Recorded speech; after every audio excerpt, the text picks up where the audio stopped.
부산이 좀 걱정이긴 해요. 걱정이긴 해요.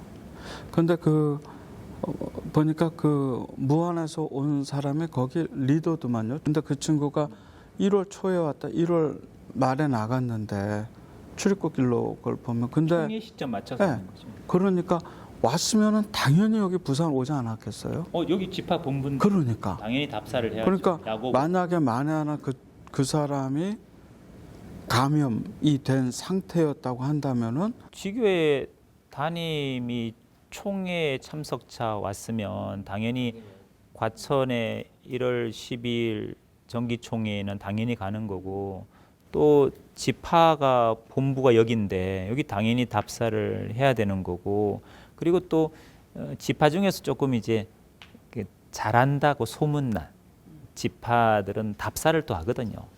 또 여기 와서 성지를 빠뜨리 갈 수 없어. 성지 순례를 빠뜨리 갈 수 없잖아요.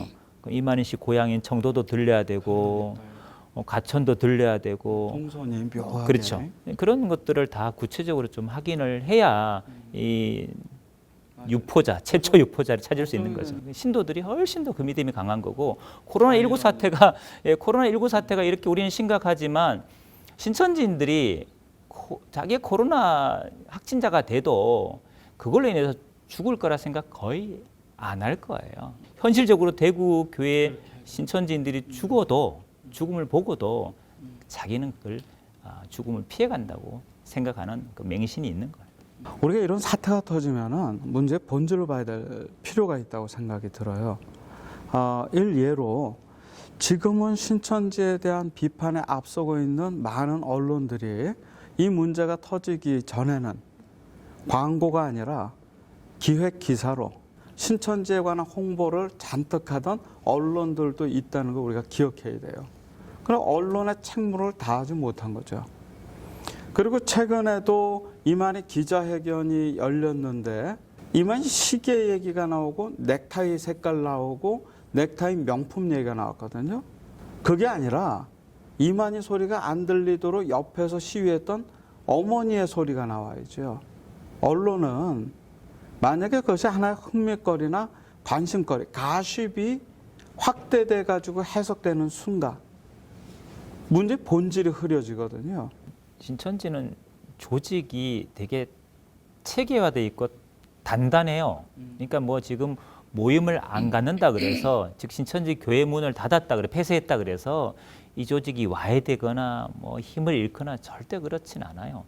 뭐 텔레그램 뭐 지금 얼굴 다 삭제하고 카톡 얼굴 다 삭제하고 지금 증거를 다 인멸하고 있지만 여전히 텔레그램이나 이런 걸 통해서 끊임없이 지금 조직 관리가 돼요. 코로나19가 신천지 대구 지파를 통해서 확산될 수밖에 없는 요인이 바로 이제 그들의 예배 문화죠.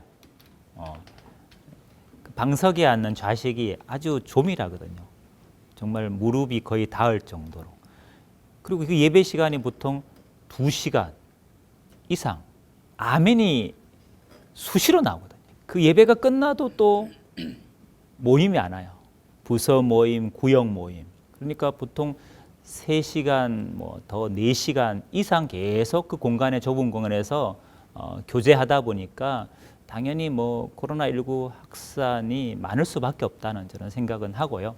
교리적으로 완전히 통제가 되어졌을 때는 이 코로나 사태와 관련해 가지고 우리가 볼 때는 가족들, 주변 이웃들의 안전, 건강이 최고이고 우선이고 그러기 위해서는 내가 지금 어떤 상태인지 알아보기 위해서 검사도 받고 그래야 될 텐데 우리에게 우선순위는 건강, 사회 안전인데 신천지 신도들에게 있어서 우선순위는 조직을 보호하는 것 그리고 본인이 신천지로서 드러나지 않는 것 스스로 희망 고문하는 거죠.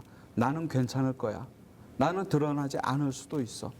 그렇게 숨기는 동안 평범한 청년도 주부도 심지어는 관련된 공무원도 확진 시기까지 자기를 못 드러내는 거죠. 안 드러내는 거죠. 문제는 나타난 이후에 어떻게 여기에 대안을 가지고 접근했느냐. 신천지 경우에는 국민의 안전이 아니라 조직을 위해서 자신의 소속을 감추기 위해서 수수방관하거나 그걸 무시한 거죠. 그래서 확산이 되어졌기 때문에 신천지에 대해서 사람들이 분노하는 것이지, 신천지라는 이단을 잡기 위한 마녀사냥이 아니라고 하는 점은 우리가 분명히 알아야죠. 문제 포인트는 교회에도 사찰에도 나타날 수 있지만 그 사후 대처를 어떻게 해나갔느냐. 근데 신천지 경우에 보면은 그들의 교리와 연관되어져서 거짓말이 멈추지 않고 반복하고 그것이 혼란을 일으키고 그것이 지역 감염을 확산시켰다는 게 포인트거든요. 그들의 잘못이 단순히 우발적인 것이 아니라 필연적으로 나타날 수밖에 없는 위험성이 있었다. 그러니 이런 단체는 앞으로 사회가 소멸해 나아가도록 같이 노력해야 된다. 그래서 오늘 우리가 이 코로나 사태를 보면서 우리 교회는 사실 신천지의 정체가 드러난 어떤 희망적인 일이기도 하지만 다른 한편으로는 또 이런 일이 계속적으로 반복되지 않을까 하는 그런 두려움을 가지고 이 문제를 어떻게 우리가 앞으로 대안들을 가지고 해결해 나아갈지가 정말 고민인 그런 때가 지금인 것 같아요.